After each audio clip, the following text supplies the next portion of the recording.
வணக்கங்க. இப்போ நம்ம இன்னைக்கு பார்க்க போகிறது ரொம்ப ஒரு முக்கியமான ஒரு டாபிக்ங்க. அதாவது யாரோ எப்படி எப்படியோ வாழ்க்கையில் எது ஏதோ வாழ்ந்து என்னென்னமோ பண்ணி நம்ம வாழ்க்கையில் ஒவ்வொருத்தரும் ஜெயிச்சு வந்துட்டுருக்கோம். ஆனால் வாழ்க்கையில் எல்லாத்துக்கும் ஒரு பெரிய லெவலில் அச்சீவ் ஆகணும்னு ஒரு பெரிய கோல் இருக்கும். அந்த பெரிய லெவலுங்கிறதுனா நான் எப்படியாவது ஏதாவது ஒன்று பண்ணி எனக்கு பலமனை வருமா, கோடீஸ்வரர் ஆக முடியுமா, நான் நிறைய காசு பணம் சம்பாதிக்க முடியுமாங்கிற எண்ணங்கள் எல்லாரோட மனதிலையும் உதிச்சுட்டு தான் இருக்குது. ஆனால் எல்லாரும் அந்த லெவலுக்கு போக முடியுதா? இல்லை. ஒரு சில பேர் தான் அவங்களோட யோகத்துக்கு தகுந்த மாதிரி கோடீஸ்வரர் ஆகுறாங்க. இப்போ முகேஷ் அம்பானி, அனில் அம்பானி இந்த மாதிரி ஒரு சில பேர் தான் அந்த கோடீஸ்வர யோகத்துக்குள்ள போறாங்க. அப்போ அவங்களுக்கு மட்டும் எப்படிங்க பணமழை வருதுங்கிறது எல்லாத்துக்கும் ஒரு இருக்கும். அப்படி அந்த ஜாதக ரீதியா யாருக்கெல்லாம் கோடீஸ்வரர் ஆக முடியும், பணம் நிறைய சம்பாதிச்சுட்டு இருக்க முடியும், கோடிக்கணக்கில் சம்பாதிக்க முடியுங்கிறத நாம இப்போ இந்த வீடியோவில் பார்க்க போகிறோம். வீடியோவை ஸ்கிப் பண்ணாமல் முழுமையாக பார்த்துட்டே வாங்க. அப்போ தான் அது நான் சொல்கிற ஒவ்வொரு விஷயங்களும் தெளிவாக வரையும். அப்போ தான் நான் சொல்கிற அந்த கிரக நிலைகளும் அந்த பாவ நிலைகளும் உங்கள் லக்ன ராசிக்கு பொருத்தி பார்த்தா உங்களுக்கு தெளிவாக விளங்கும். சரிங்களா?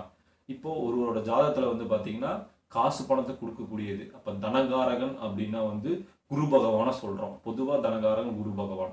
அப்போது காலப்புருஷ தத்துவத்துக்கு முதல் ராசியின் மேச ராசிக்கு ரெண்டாவது ராசியான சுக்கிரன் வந்து ரிஷப ராசி சுக்கிரன் அது வகிக்கிறார்.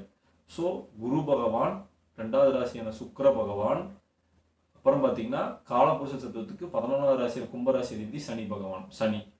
அப்போ குருவும் தனகாரகன்கிறது பொதுவாக வருது. சுக்கிரனும் தனகாரகன் தான் இன்னொரு வகையில். சனி பகவானும் காசை கொடுக்குற லாபாதிபதியா வராரு. அப்போ குரு சுக்கிரன் சனி இந்த மாதிரி ஒரு காலபுருஷ தத்துவ ரீதியாக குரு சுக்கிரன் சனி ஒரு ஜாதகத்துல சேர்ந்து இருக்கிறது, பார்த்து இருக்கிறது, இணைஞ்சிருக்கிறது, ஐ மீன் வேற எப்படியாவது ஒரு தொடர்புல இருக்கும். அந்த மாதிரி ஒரு தொடர்புல இருந்தா அப்ப அந்த தொடர்புல எப்படியெல்லாம் இருக்குங்கிறத நான் ஒவ்வொரு விஷயமா போடுறேன். இப்போ இந்த குரு சுக்கிரன் சனி வலிமை அடைஞ்சிருந்தாலும் அவங்க கோடீஸ்வரன் கிரக ரீதியா.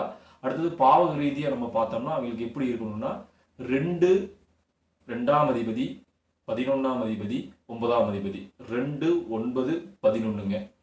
எப்படியாவது அந்த பாவதிபதிகள் சம்மந்தப்படுறது ஒவ்வொரு லக்னத்துக்கும்.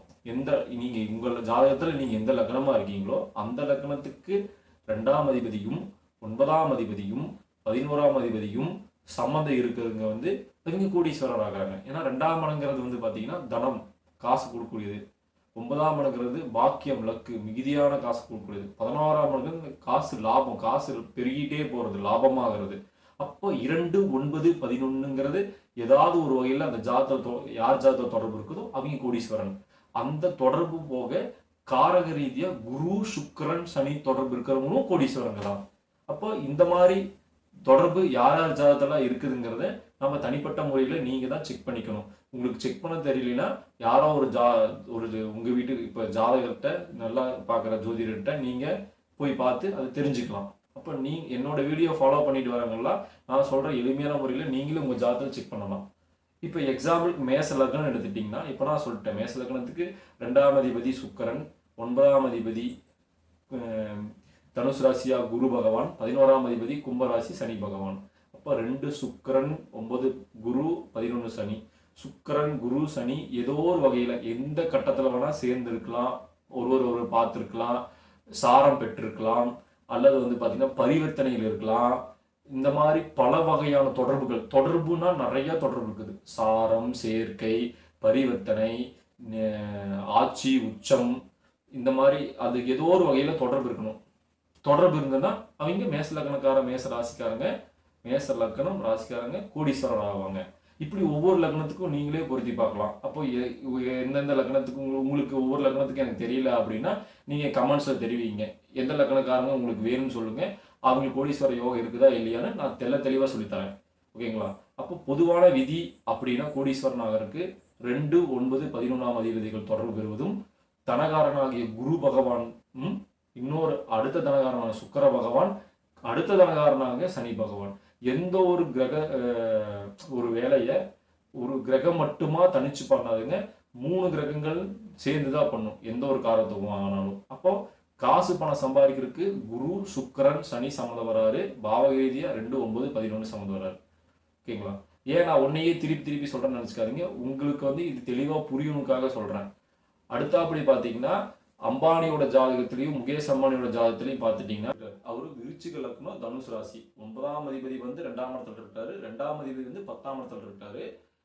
11ஆம் அதிபதினு சொல்லக்கூடிய கன்னிராசி அதிபதி புதன் பகவான் வந்து விருச்சிக லக்னத்துக்கு 6ஆம் இடத்துல இருக்காங்க. அப்போ 2, 9, 11ங்கிறது இவரு ஜாதகத்துல திரிகோண ஸ்தானத்துல இருக்கும். நல்லா நோட் பண்ணிக்கோங்க. அந்த 2ஆம் அதிபதி வந்து சிம்ம ராசியிலையும், 9ஆம் அதிபதி தனுசு ராசியிலையும், 11ஆம் அதிபதி மேச ராசியில இருக்காங்க. அப்போ மேசம், சிம்மம், தனுசுங்கிற திரிகோணம் முக்கோண ஷேப்ல வரும். திரிகோணத்துல 2, 9, 11ஆம் அதிபதிகள் தெள்ள தெளிவா உட்கார்ந்துருக்கிறாங்க. அப்போ அந்த அவர்களுக்கு இந்த ஒவ்வொரு நான் சொல்ற எந்த கிரகங்களும் தொடர்பும் திரிகோணத்துல உட்கார்ந்துருந்தா அது தொடர்பு. அதுவும் ஒரு வகையான தொடர்பு. பார்வைங்கிறது ஒரு வகையான தொடர்பு. சேர்க்கைங்கிறது ஒரு வகையான தொடர்பு. திரிகோணத்துல உட்கார்ந்திருந்தாலும் அது சேர்க்கையாக தான் எடுத்துக்கொள்ளலாம். அப்போ அந்த 2ஆம் அதிபதி குரு பார்த்துட்டீங்கன்னா சிம்ம ராசியிலிருந்து தனுசு ராசிய 9ஆம் அதிபதியான சந்திரனை விருச்சிகத்துக்கு 9ஆம் அதிபதி சந்திரனை பார்க்குறாரு.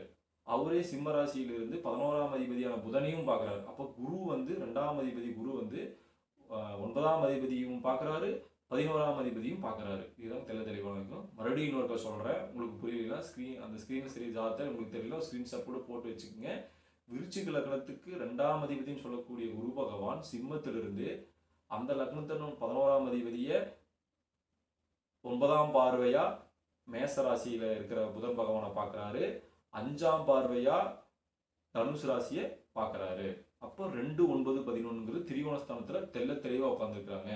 அப்போ இது வந்து ஒரு பெஸ்ட் எக்ஸாம்பிள்ஸ் ஆகும். நான் இப்ப சொன்ன அந்த பாயிண்ட் தெள்ள தெளிவா வந்துருச்சு. அப்போ இந்த குரு சுக்கிரன்கிற காரகத்துவ கிரகங்களும் அந்த குரு பகவான் பாருங்க தனகாரகனாக அவர் விருச்சிகத்துக்கு 2ஆம் அதிபதி தனகாரகமும் குரு பகவான், விருச்சிகத்துக்கு 2ஆம் அதிபதியே குரு பகவான் வராரு. அவர் 10ஆம் இடத்துல இருக்காரு. இன்னொரு விஷயம், இந்த 2, 9, 11 தான் எல்லாத்துக்கும் வருமா? கோடீஸ்வரர் இருக்கிறவங்களுக்கு மேக்சிமம் இருக்கும். சாதாரண மக்கள் ஒரு குறிப்பிட்ட வகையில ஒரு லட்சக்கணக்கில் சம்பாதிக்கணும் மக்களோட ஜாதகத்தை எடுத்து பார்த்தீங்கன்னாலுமே 2ஆம் அதிபதி 10லயோ 10ஆம் அதிபதி 2லயோ இருக்கும். இதுவும் ஒரு வகையான ஒரு கோடீஸ்வரராக ஒரு லட்சாதிபதியாவது ஆகலாம் அப்படிங்கிற பாயிண்ட் எடுத்துக்கலாம். ஏன்னா 2ஆம் அதிபதி வந்து பார்த்தீங்கன்னா காசு கொடுக்கக்கூடியவர். 10ஆம் இடத்துல இருந்தால் தொழில் மூலியமா நிறைய வருமானம். 10ஆம் அதிபதி 2ஆம் இடத்துல 2, 10 தொடர்பு பெறதும் ஒரு வகையில லட்சாதிபதியாக ஆகிறதுக்கான வாய்ப்புகள் ஏற்படுத்தி கொடுக்கும்.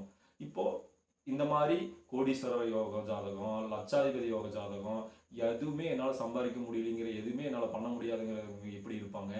அப்புறம் வந்து பார்த்தீங்கன்னா யாரெல்லாம் வந்து பெரிய பங்களா மாதிரி வீடு கட்ட முடியும், பெரிய லெவலில் வீடு வண்டி வாசல் பெரிய வாகனங்கள் சொகுசு வாகனம் வாங்குவாங்க, இந்த மாதிரி நிறைய விஷயங்களை வந்து டிஃப்ரெண்ட்டாக கற்றுக்கணும்னு நினச்சிங்கன்னா நீங்கள் என்னோட சேனலை ஃபாலோ பண்ணி சப்ஸ்கிரைப் பண்ணி வச்சுக்கோங்க. இந்த மாதிரி அடுத்தடுத்த வீடியோக்களை பார்க்கறதுக்கு உங்களுக்கு இது யூஸாக இருக்கும். இந்த ஜாதக ரீதியாக இவரோட நான் ஜாதகத்துக்கு அந்த அம்பானி ஜாதகத்தில் என்ன இருக்கு, கோடீஸ்வரத்தில் இருக்கக்கூடிய இந்த 2, 9, 11 தொடர்பு மட்டும்தான் நான் சொல்லியிருக்கிறேன். அவருடைய முழு ஜாதக விளக்கம் வேணும்னாலும் எனக்கு கமெண்ட்ஸில் தெரிவிங்க. இது போன்ற தகவலுக்கு என்னை கண்டிப்பாக சப்ஸ்கிரைப் பண்ணி எனக்கு சப்போர்ட் பண்ணுங்கள். நன்றி.